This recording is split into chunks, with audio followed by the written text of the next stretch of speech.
what makes some of the Journey team, some of the people on our ERP team special? One thing that I really like is we tend to hire people who have had industry experience as practitioners.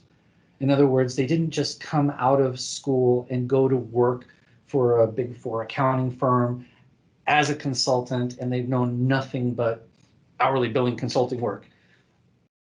My first job, I was working out on a factory floor. I remember learning how to drive a forklift. I remember learning how to take an inventory. I have spent probably 2,000 hours on Excel in the middle of the night making spreadsheets to schedule shop floor production schedules.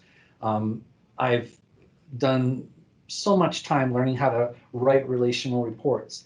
And I think everybody on our team kind of has the same stories. We've all put that really hard time in early in our career to learn how businesses actually do things before we ever came into the world of consulting.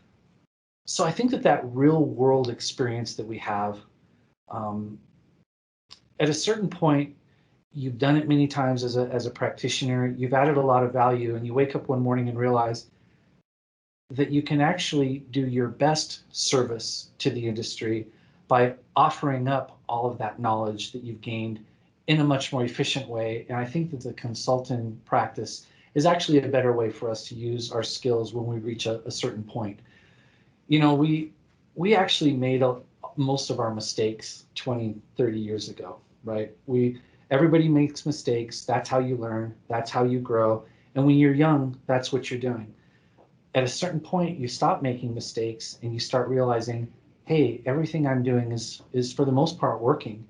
And you even reach the point where you're actually functioning almost on an intuitive level. You no longer have to mentally think your way through everything, every aspect of a problem. You already know a lot of the answers, and that's freeing up your brain, your creative process, your cognitive brain cycle time to actually even work on, I'd call it maybe higher order problem solving. So where somebody may be just looking at a system and saying, what can I do to get this transaction to work on the computer?